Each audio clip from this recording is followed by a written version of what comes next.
नमस्ते। आज म फेरि पनि हजुरहरूको अगाडि एउटा नयाँ भिडियो लिएर आएकी छु। अस्ति मैले मेरो साइड अफ द स्टोरी भनिसकेपछि एकदम धेरैजनाले रेस्पोन्स दिनुभएको थियो। मलाई फ़ोन गरेर, मेसेज गरेर राम्रो रेस्पोन्स होइन, पोजिटिभ रेस्पोन्स दिनुभएको थियो। त्यसको लागि धेरै धेरै धन्यवाद। अनि त्यसमध्ये 2-3 जनाले पनि मेरो घरमा पनि यस्तै हुन्छ, सो मैले रिलेट गर्न सकेको थिएँ हजुरको स्टोरी। मेरो घरमा पनि मेरो स्टेप ममले और स्टेप ड्याडले होइन, कि त आफ्नै मम्मी और बाबाले यस्तो गर्नुहुन्छ भनेर मलाई आफ्नो स्टोरी सेयर गर्नुभएको थियो। त्यसको लागि पनि धेरै धेरै धन्यवाद। मलाई जसले डाइरेक्टली एन्ड इन्डाइरेक्टली यस्तो क्वेसनहरू सोध्नुभयो, उहाँहरूको लागि पनि यो एउटा एन्सर दिने बाटो हो। मेरो मम्मीले जसलाई गएर जे स्टोरी सुनाउनु भयो त्यो त विदाउट प्रुफ हो नि त। म त यहाँ जे बोलिरहेको छु मैले प्रुफ पनि देखाइरहेको छु हजुरहरूलाई होइन। त्यही भएर अस्ति पनि भर्खरै यो भिडियोहरू हटा म पुलिसकोमा जान्छु भनेर भन्नुभएको थियो कोही अरू मान्छेको थ्रु। अनि मैले यो भिडियो हटाइनँ किनकि मैले जे बोलिरहेको छु त्यो सत्य हो र मम्मीसँग मेरो अगेन्स्ट केही भन्ने उनै छैन कि। अनि उहाँले अहिले आफ्नो टिकटकमा कमेन्ट्सहरू पनि अफ गर्नुभएको रहेछ होइन। यदि उहाँ राइट नै हुनुहुन्थ्यो भने मलाई आएर भन्नुहुन्थ्यो यो भिडियो हटा, यस्तो होइन भनेर। केही त हुन्थ्यो होला नि त, यसरी कमेन्ट अफ गरेर लुकेर बस्नुपर्ने रिजन त छैन नि त। मैले अस्ति जे भनेको थिएँ त्यसमध्ये मैले धेरै कुरा भन्न बिर्सेको रहेछु होइन। तर यस्तो हो, अब यो 2008 देखिको कुरा अहिलेसम्म मैले कति कुराहरू त बिर्सी पनि सकेँ आफैले। मैले जे सम्झेको थिएँ त्यो मैले त्यतिखेर अस्ति नै भनेको थिएँ होइन। तर एकदम इम्पोर्टेन्ट कुरा चाहिँ बिर्सेको रहेछु जस्तो लाग्यो। अनि मैले मेरो जुन अफगानी साथी छ भन्थेँ नि, उसको घर पनि अस्ति गएर मैले एउटा मेमोरी बक्स थियो, त्यो मेमोरी बक्समा मैले धेरै कुराहरू सँगालेर राखेको थिएँ। त्यसमा चाहिँ मैले धेरै कुरा भेटाएँ। फर इक्जाम्पल यो पेपर होइन, यो पेपर चाहिँ मैले यहाँ पनि छ त्यो पेपर मसँग। त्यो पेपरमा चाहिँ don't do the key in the door, Roshni is not calm भनेर लेखेको छ होइन। त्यो पेपर चाहिँ मेरो भाइ त्यतिखेर 8 बजीतिर बेडमा जान्थ्यो अनि 8 बजीतिर म चाहिँ 10 बजीतिर कामबाट आउँथेँ। अनि यो चाहिँ ट्याप्प त्यो ढोकाको भित्र मम्मीले चाबी भित्रबाट नराखिदियोस् भनेर उसले राखेको थियो होइन। अनि मलाई कस्तो माया लाग्छ कि यो पेपर देखेर, किनकि उसले भर्खरै लेख्न थालेको थियो कि त्यो यो एम पनि उसले डब्ल्यु बनाएर यसरी लेखेको थियो होइन। यो आफैले लेख्न नआएर पुरै क्रिस क्रस गरेर यसरी राखेको थियो। त्यही भएर यो चाहिँ मैले एज अ मेमोरी राखेको छु। अनि अर्को फोटो, यो फोटोमा चाहिँ के भएको थियो भने, अब मैले भन्थेँ नि पिरियड भएको बेला जान दिनुहुन्थेन किचनमा भनेर, तर पिरियड नभएको बेला पनि म कामबाट आउँदाखेरि जहिले किचनमा एउटा पेपरमा होइन फर रोहन एन्ड राजु भनेर उसले राखेको हुन्थ्यो। अनि फर रोहन एन्ड राजु भनेर लेखेपछि अब मैले त्यो खाना नछोस् र नखाओस् भनेर त्यसरी राख्नुहुन्थ्यो। अनि म बिरामी हुँदाखेरि पनि म अब कहिलेकाहीँ किचनमा जान्थेँ तातो पानी तताउन भनेपछि मलाई किचनबाट धक्का मारेर बाहिर निकालिदिनुहुन्थ्यो त्यतिखेर होइन। अनि मैले अस्ति जुन हजुरहरूसँग मैले फोटोको कुरा गरेको थिएँ नि, त्यो चाहिँ यो फोटोहरू हो। मेरो सानोको फोटोहरू पुरै डिस्ट्रोय गरेर यो सबैभन्दा मेरो फेभरेट फोटो हो। यो पिक्चरलाई चाहिँ बिचबाट च्यातिदिएर त्यतिकै छोड्नुभएको थियो। मैले चाहिँ त्यतिकै राखिरहेको थिएँ मेरो मेमोरी बक्समा। धेरै मान्छेले अहिले आएर चाहिँ किन बोलेको, पहिला त्यतिखेर किन नबोलेको भन्नुहुन्छ भने पहिला म डराउँथेँ होइन। अनि डराइ पनि मैले पुलिसलाई रिच आउट गरेँ धेरैचोटि। त्यो मैले एउटा इन्सिडेन्ट चाहिँ भनेको थिएँ, तर अरू बेला पनि म पुलिसकोमा गएको थिएँ, तर पुलिसले त्यस्तो हेल्प गर्न सकेन मलाई। म एनआरएनएकोमा पनि गएको थिएँ। एनआरएनएमा पनि अब घरको मामलामा बिचमा आउन सक्दिनँ टाइपको कुरा गरेर हेल्प गर्नु भएन त्यतिखेर। त्यही भएर पनि अहिले मैले यो कुरा सोसियल मिडियामा राख्न बाध्य भएको हो, किनकि यो मेसेजहरू आउने अनि मलाई हुन्छ नि थरी मान्छेहरूको थ्रु टर्चर दिन खोज्ने त्यो एकदमै धेरै भइरहेर यत्रो वर्षसम्म त सह्यो। अब चाहिँ मलाई यो कुराहरूबाट हुन्छ नि यो कुराहरू मेसेजहरू नआओस् भनेर पनि मैले खास यो भिडियो बनाएको हो।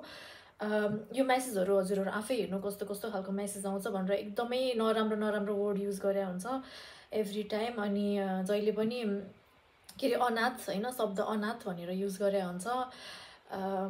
अनि मेरो लाइफ दामी होइन, तेरो लाइफ चाहिँ के नै छ र टाइपको मलाई एकदमै नराम्रो बनाएर यो मेसेजहरू गर्दाखेरि म पनि एकदमै वाक्क परिसकेको थिएँ। मान्छेहरूलाई प्लिज होइन हजुरको साथी हो मेरो मम्मी, हजुरको साथीलाई गएर एकचोटि कुरा गरिदिनु भन्दाखेरि पनि नगरिदिने, कसैले पनि हेल्पै नगरेपछि मसँग त एउटा बाटै भएन नि त उसलाई रिच आउट गर्न, किनकि मलाई जहाँ पनि ब्लक गरिदिएको छ होइन। अनि यो नम्बर जुनबाट मेसेज आइरहेको छ यो नम्बर मैले ब्लक नि गर्न मिल्दैन, किनकि यहाँ मेरो भेरिफिकेसन कोडहरू आउँछ। मैले कहिलेकाहीँ पासपोर्टहरू बिर्सेँ भने, अरू कहिलेकाहीँ मैले मेरो बुकिङहरू गरेको छु कुनै ठाउँमा, अनि भोलि अपोइन्टमेन्ट छ भने त्यो रिमाइन्डर्सहरू आउँछ यो नम्बरमा, त्यही भएर मैले यो नम्बरलाई ब्लक गर्न मिल्दैन। अब बेल्जियमको सोसाइटीमा बस्यो भने सबजना फ्यामिलीहरूसँग बस्ने होइन, अनि म चाहिँ एक्लै बसेको देखेर पनि मान्छेहरूले धेरै क्वेसनहरू गर्नुहुन्थ्यो होला। अनि मलाई चाहिँ बाहिर जाँदाखेरि पनि अलिअलि मान्छेहरूले हेपेको जस्तो फिल हुन्थ्यो, अब एक्लै बस्ने केटी होइन भनेर धेरैजनाले त्यो पोइन्ट आउट गर्नुहुन्थ्यो पहिला। अनि अलि हेप्या जस्तो होइन, अब फ्यामिली छैन भन्दैमा अलिकति तल राख्या जस्तो फिल चाहिँ हुन्थ्यो मलाई। हामीले यो कुरा घरभित्रै पनि सल्भ गर्न ट्राई गऱ्यौँ सिएलबीबाट, स्कुलको सिएलबीबाट, तर मम्मी अब त्यो अपोइन्टमेन्टमा जान नखोज्ने, गए पनि ओपनली कुरा नगरिदिने होइन। अनि त्यसपछि त्यो मान्छेसँग लास्टमा झगडा गरेर अनि त्यहाँ पनि जान स्टप भयो। सो त्यसरी पनि भएन। मामा घरको हजुरबामा यहाँ आउँदाखेरि पनि सल्भ गर्न ट्राई गऱ्यौँ, तर त्यतिखेर पनि मलाई पिटेर मामा घरकै हजुरबा आमा अगाडि पिटेर अनि हजुरबाले चाहिँ मलाई सम्झाउनु भएको थियो, अब यो यस्तै छ, अब हामीले पनि धेरै के नै भन्ने हो र यसको बानी नै यस्तै हो नानी, तिमी चाहिँ आफ्नो ख्याल राख भनेर मलाई होस्टेल पठाउनु भयो। फेरि त्यतिखेर चाहिँ म होस्टेल बस्थेँ। अनि उहाँको फ्यामिलीहरूलाई चाहिँ थाहा छ ऊ यस्तै खालको मान्छे हो होइन, अब उसलाई केही भनेर साथ दिनै छैन भनेर, त्यही भएर चुप्प लाएर बस्नुहुन्छ होला। तर यस्तो कुरालाई सपोर्ट गर्नु पनि रङ नै हो उहाँहरूले। मेरो बाबाको साइड अफ द फ्यामिलीलाई पनि थाहा छ उसको बानी ऊ कस्तो छ भनेर, किनकि हाम्रो जिजुबा बितेको 3 दिनमा उसले भाइको व्रत बन्द गराएको थियो मामा घरमा। अनि उसले जहिले भन्थ्यो कि तिमीहरूको घरमा कोही मरे पनि म के अरे टिका लाउँछु, मनाउँछु झन् होइन, तर बार्न चाहिँ कहिले पनि बार्दिनँ भनेर एकदमै हेट गर्थ्यो हाम्रो फ्यामिलीलाई पनि, यत्तिकै फर नो रिजनै थिएन केही पनि, किनकि हाम्रो फ्यामिलीले एकदम माया गर्नुहुन्थ्यो उसलाई होइन। त्यही हो। अनि मेरो साथीहरू पनि मेरो घर आउँदाखेरि डराउँथे कि डराइ घर आउँथे, टोइलेट जाने नि डराउँथे स्लिप ओभर गरेको बेलामा। अनि यतिकै हामी ग्रुप असाइनमेन्ट गर्दाखेरि त्यहाँ टेबलमा बस्थ्यौँ, डाइनिङ टेबलमा। अनि तिमीहरू के हो, कामबाट आएछ तिमीहरू के हो यहाँ ठाउँ नपाएर यहाँ बस्ने, जाऊ आफ्नो घर भनेर साथीहरूलाई घरबाट निकालिदिने, त्यस्तो त्यो सबैलाई थाहा छ वरिपरिको मान्छेहरूलाई चाहिँ। आफ्नै मम्मी हो भनेर धेरैजना सोध्नुभएको थियो, हो आफ्नै मम्मी हो अरे होइन। मैले डिएनए टेस्ट गर्छु भनेर पनि सोचेँ धेरै बेर, तर मैले गरेको छैन अहिलेसम्म डिएनए टेस्ट, तर आफ्नै मम्मी चाहिँ हो होइन। तर मैले यस्तो चाहिँ मलाई किन गर्नुहुन्छ भनेर मैले एन्सर पाउन सकेको छैन त्यसको अहिलेसम्म पनि। बाबाले पनि यस्तो किन गर्नुहुन्छ भनेर मलाई थाहा छैन होइन। मलाई थाहा नै होइन मम्मी के काम गर्नुहुन्छ, कसरी लाइफ जिइरहनु भएको छ भनेर केही आइडिया नै छैन होइन। तर मम्मीलाई चाहिँ म एक्ज्याक्टली आज के गरेछु र हिजो के गरिरहेको थिएँ भनेर सबै कुरा थाहा छ कि।